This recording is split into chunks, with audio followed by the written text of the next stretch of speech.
नमस्कार दोस्तों, आपका एमडी गणेश इलेक्ट्रिकल में स्वागत है। तो चलो दोस्तों, आज हम स्टेबलाइज़र क्या होता है ये देखते हैं। आपने वोल्टेज स्टेबलाइज़र के बारे में ज़रूर सुना होगा और आपके घर में स्टेबलाइज़र ज़रूर होगा, लेकिन क्या आप जानते हैं कि स्टेबलाइज़र क्या होता है? क्या आप जानते हैं कि स्टेबलाइज़र का काम क्या है और स्टेबलाइज़र कितने प्रकार के होता है? क्या आप जानते हैं कि स्टेबलाइज़र कैसे काम करता है? यदि नहीं जानते हैं तो हमारा ये वीडियो ज़रूर देखें। स्टेबलाइज़र एक ऐसी डिवाइस होती है जो कि फिक्स वैल्यू की वोल्टेज प्रदान करता है। हमारे घर में कुछ ऐसे उपकरण होते हैं जिन्हें कम से कम 240 वोल्ट की सप्लाई की ज़रूरत होती है और कुछ कारणवश हमारे घर में अगर सप्लाई 240 वोल्ट से कम आती है तो वह उपकरण ठीक प्रकार से कार्य नहीं कर पाता, इसलिए उसके लिए स्टेबलाइज़र की ज़रूरत पड़ती है जो कि हमारे घर में आने वाली सप्लाई को 240 वोल्ट पर फिक्स करके उपकरण को 240 की सप्लाई प्रदान करता है। स्टेबलाइज़र का इस्तेमाल ज़्यादातर रेफ्रिजरेटर, एयर कंडीशनर इत्यादि पर किया जाता है। स्टेबलाइज़र की इनपुट पर कितनी भी सप्लाई दी जाए, यह उसे फिक्स वैल्यू पर ही आउटपुट पर देता है। अगर पीछे से सप्लाई कम आ रही है तो यह उसे बढ़ा देता है और अगर पीछे से सप्लाई ज़्यादा आ रही है तो यह उसे कम कर देता है। स्टेबलाइज़र का इस्तेमाल पूरे घर की सप्लाई के लिए भी किया जा सकता है और एक किसी खास उपकरण के लिए भी किया जा सकता है। अगर आपके घर में हमेशा ही कम बिजली आती है तो आप अपने पूरे घर पर एक स्टेबलाइज़र लगा सकते हैं। इसके लिए आपको सबसे पहले अपने घर का लोड पता करना होगा और उसी आधार पर आपको स्टेबलाइज़र लगाना होगा। अगर आपके घर में एयर कंडीशनर जैसा बड़ा उपकरण नहीं है तो आप कम से कम 5 kVA का स्टेबलाइज़र अपने घर में इस्तेमाल करें। अब स्टेबलाइज़र के प्रकार देखते हैं। स्टेबलाइज़र का इस्तेमाल उपकरणों के ऊपर किया जाता है। कुछ उपकरण ऐसे होते हैं जिन पर बिल्कुल निश्चित 1 वोल्ट की ज़रूरत होती है। उस निर्धारित वोल्ट से 1 वोल्ट भी कम या ज़्यादा इस्तेमाल नहीं कर सकते हैं। मान लीजिए किसी उपकरण को 231 का सप्लाई दिया जा सकता है तो उसे 231 वोल्ट से कम या ज़्यादा सप्लाई देने पर वह अपने कार्य करने का तरीका बदल देगा, इसलिए उसे सिर्फ 231 वोल्ट की सप्लाई दी सकते हैं। स्टेबलाइज़र के मुख्य 2 प्रकार होते हैं, मैन्युअली ऑपरेटेड स्टेबलाइज़र और ऑटोमेटिक ऑपरेटर स्टेबलाइज़र। अब मैन्युअली ऑपरेटेड स्टेबलाइज़र देखते हैं। इस प्रकार के सप्लाई घर में एक ऑटोमेटिक ट्रांसफार्मर का इस्तेमाल किया जाता है जिसकी वाइंडिंग से कई टैपिंग निकाली जाती है।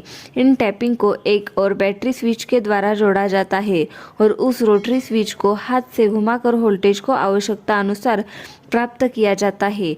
आउटपुट वोल्टेज पर 1 वोल्ट मीटर लगाया गया जाता है जिससे कि हमें पता चल सके कि आउटपुट में कितने वोल्टेज मिल रही। स्टेबलाइज़र में इंडिकेटर लगाया जाता है जो कि कम और अधिक वोल्टेज का पता बताता है। ऊपर इसका डायग्राम दिया गया है जहां पर आप देख सकते हैं कि इसकी कॉन्फ़िगरेशन कैसे होती है। अब ऑटोमेटिक ऑपरेटर स्टेबलाइज़र देखते हैं। ऑटोमेटिक वोल्टेज स्टेबलाइज़र अपने आप वोल्टेज को कंट्रोल करता है। यह कई प्रकार के होते हैं जिसके बारे में नीचे आपको बताया गया है। वोल्टेज रेगुलेट टाइप स्टेबलाइज़र, यह स्टेबलाइज़र अधिकतर 22 वोल्ट तक की वोल्टेज को कम या ज़्यादा करने के लिए इस्तेमाल किया जाता है। स्टेबलाइज़र जिनर डायोड ट्रांजिस्टर या आईसी का इस्तेमाल किया जाता है। स्टेबलाइज़र की इनपुट पर अनियमित डीसी सप्लाई दी जाती है और इसके आउटपुट से नियमित सप्लाई प्राप्त कर ली जाती है। इससे 12 वोल्ट डीसी नियमित पावर सप्लाई प्राप्त की जाती है। इसके लिए 12.7 वोल्ट का जनरल डायर का इस्तेमाल किया जाता है। यह जेनर डायोड द्वारा बनाया गया वोल्टेज स्टेबलाइज़र है। इसके अलावा एक ऐसी रेगुलेटेड पावर सप्लाई होती है जिसमें आईसी का इस्तेमाल किया जाता है। यह 25 से 40 वोल्ट की डीसी अनियमित सप्लाई लेती है और उसे 5 से 30 वर्ष तक की नियमित डीसी सप्लाई दे सकती है।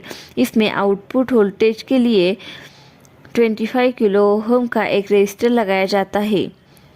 ऑटो कट वोल्टेज स्टेबलाइज़र, इस प्रकार के स्टेबलाइज़र एक निश्चित रेंज की वोल्टेज पर कार्य करने के लिए बनाए जाते हैं। जैसे कि अगर इनपुट पर सप्लाई 150 वोल्ट से कम हो जाए तो 250 वोल्ट से ज़्यादा हो जाए तो यह अपने आप सप्लाई को बंद कर देता है। इस प्रकार के स्टेबलाइज़र में डायोड, ट्रांजिस्टर, थायरिस्टर इत्यादि का इस्तेमाल किया जाता है। अब स्टेबलाइज़र की कीमत देखते हैं। स्टेबलाइज़र की कीमत उसके टाइप और लोड पर निर्भर करती है कि वह किस प्रकार का स्टेबलाइज़र है और वह कितने लोड तक चल सकता है। अगर आप घर के लिए वोल्टेज स्टेबलाइज़र लेना चाहते हैं तो आपको पहले यह देखना होगा कि आप किस उपकरण के लिए स्टेबलाइज़र लेना चाहते हैं। अगर आप अपने पूरे घर के लिए 5 किलोवोल्ट स्टेबलाइज़र लेना चाहते हैं तो उसकी कीमत लगभग 7,000 रुपये का मिलेगा। अगर आप अपने घर के किसी सिर्फ एक उपकरण जैसे कि फ्रिज या एयर कंडीशनर के लिए स्टेबलाइज़र खरीदना चाहते हैं तो यह इससे काफ़ी कम कीमत में आपको मिलेगा। धन्यवाद दोस्तों। इसी तरह नए वीडियो देखने के लिए हमारे चैनल को सब्सक्राइब करें।